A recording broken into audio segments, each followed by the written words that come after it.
आपका क्या नाम हुआ? जी, मेरा नाम महिमा कुमारी हुआ। महिमा कुमारी। जी। तो हमारे बीच में रतन टाटा जी नहीं रहे, उनके दिगंत आत्मा के लिए आप क्या कहिएगा? सर वो थे तो हम उनसे ही तो हम लोग हैं, टाटा कंपनी से हैं सर। वो थे हमारे लिए बहुत अच्छे काम करके गए हैं वो, और उनको तहे दिल से भावपूर्ण श्रद्धांजलि। अच्छा, आपका क्या नाम हुआ? राकेश कुमार झा। तो रतन टाटा जी हमारे बीच नहीं रहे, तो उनके दिगंत आत्मा के लिए आप मने क्या कहिएगा? क्या शोक सभा आयोजित किए हैं, यहाँ पे 2 मिनट के लिए मौन धारण किए हुए हैं।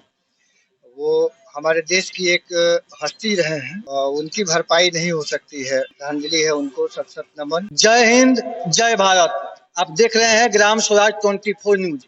हमारे भारत देश में कई ऐसे रत्न हैं, जिन रत्नों में एक महान रतन टाटा थे।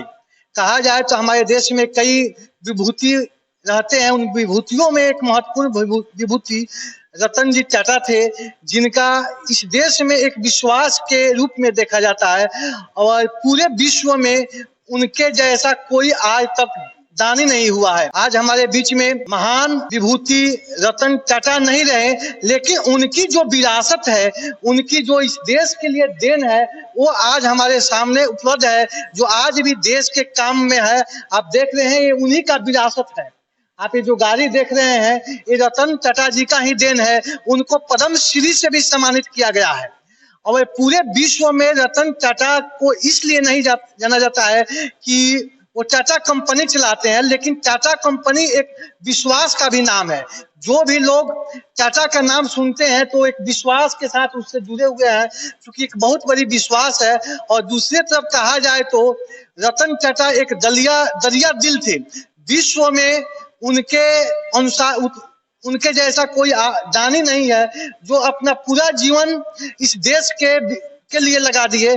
उसी के साथ आप देख रहे हैं कि आज जो ये टाटा मोटर्स है, यहाँ पे रतन टाटा जी जो है महान विभूति है, उनके जो वर्कर्स हैं वो आज श्रद्धांजलि दिए हैं, यानी शोक प्रकट किए हुए हैं। ये उन्हीं का तस्वीर है, ये रतन टाटा जी का तस्वीर है।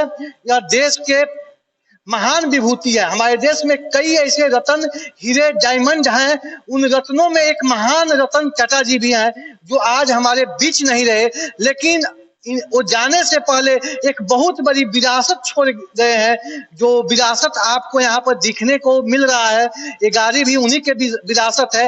यहाँ पे जो व्यक्ति वर्क कर रहे हैं, वो भी उन्हीं के विरासत से जुड़े हुए हैं, उन्हीं के कंपनी से जुड़े हुए हैं। हम अपने चैनल के माध्यम से दिखाने का प्रयास करेंगे।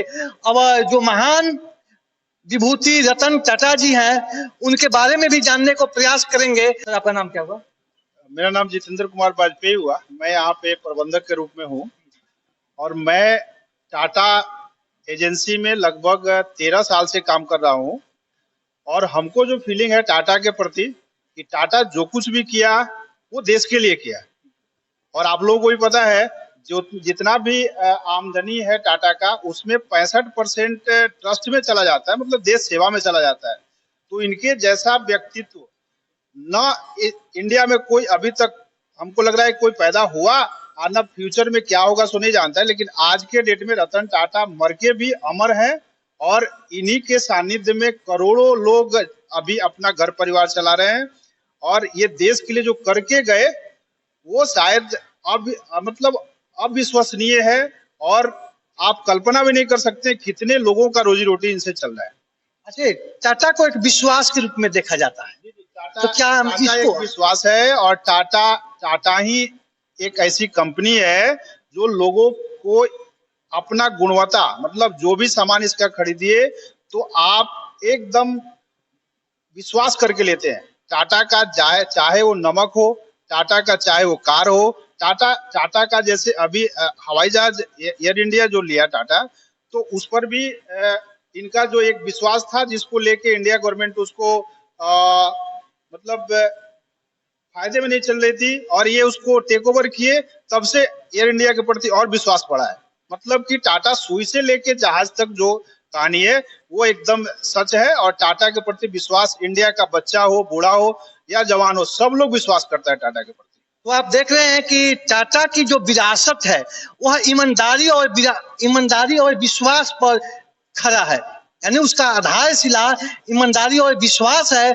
जो रतन टाटा जी थे, उनके दिगंत आत्मा के लिए आप क्या कहना चाहिएगा? तो हम लोग के बीच में काफी श्रेष्ठ है, पूरे इंडिया के लिए बहुत श्रेष्ठ है आदमी है और महान क्षति है हम लोग के लिए, संपूर्ण देश के लिए बिग लॉस है ये। चलिए हम उनकी आत्मा को अपने ग्राम सभा 24 न्यूज के माध्यम से हम श्रद्धांजलि देते हुए कामना करेंगे कि जो रतन टाटा जी हैं वो उन्हें रतन के रूप में ही हमारे देश में भी हंसा सके। जी, मेरा नाम पप्पू कुमार हुआ, मैं यहाँ पे एम्प्लॉय हूँ रतन टाटा जी कहीं कंपनी में। उनके दिगंत आत्मा के लिए आप क्या मने प्रकट करना? पहले तो उनको मैं भावपूर्ण श्रद्धांजलि देता हूँ या जो हम लोग के बीच नहीं रहे और पूरा देश शोकाकुल है और उनके जैसा दिग्गज उद्योगपति या देश के लिए करने वाले अभी तक कोई नहीं हुआ। तो रतन टाटा जी उद्योगपति थे, लेकिन वो कहा जाए तो दिल के लिए भी उद्योगपति थी। सबसे बड़ी उनमें खास उनके व्यक्तित्व को अगर कोई चीज बनाता है तो उद्योगपति के साथ साथ उनका दिल भी जो था वो ईमानदार और विश्वास के साथ साथ दिल के भी उद्योगपति थी। शैलेंद्र कुमार सिंह हुआ। तो रतन टाटा जी हमारे बीच नहीं रहे, जो उनके लिए दिल से नमन है। ना आज तक कोई टाटा पैदा हुआ था, ना आने वाले समय में दिख रहा है। दान कर देते थे, ऐसे विश्व में रिकॉर्ड है उनके अनुसार मैंने कोई दान करने वाला नहीं है। और जब जब देश पर संकट भी आया है उस समय भी रतन टाटा देश के लिए खड़े हुए हैं। बात हुआ तो एक मुश्त उन्होंने 1500 करोड़ रुपया प्रधानमंत्री फंड में दिया ताकि लोगों का अभी जो सब कुछ बंद हो गया है वो वहां पर सपोर्ट मिल सके। तो रतन टाटा का जो देश में योगदान रहा है वो बहुत बड़ी योगदान है। आप देख रहे हैं ये जो गाड़ी है रतन टाटा का विरासत ही है। वो हमारे बीच नहीं रहे, वो हमको छोड़ कर चले गए, लेकिन एक बहुत बड़ा विरासत खड़ा करके छोड़ कर चले गए हैं। जो विरासत देश के लिए, इस समाज के लिए आज भी ये जो गाड़ी है ये विश्वास है। रतन टाटा का यह विश्वास यहाँ पर है, रतन टाटा का ईमानदारी यहाँ पर आप देख रहे हैं कि रतन टाटा का विश्वास और ईमानदारी यहाँ सराफा का नाम हुआ। तो रतन टाटा जी जो हमारे बीच नहीं रहे और आप उनके वर्कर्स है, तो आप क्या उनके आत्मा के लिए? बहुत दुख में है सर, ये सब सुन के पता चला हम लोगों को, क्योंकि देश के रत्न, तो हमारे देश के जो रत्न थे वो आज हमारे बीच नहीं रहे, लेकिन उनकी विरासत, उनकी पहचान, उनकी ईमानदारी, उनकी विश्वास हमारे देश के लिए एक प्रेरणा का स्रोत बना है।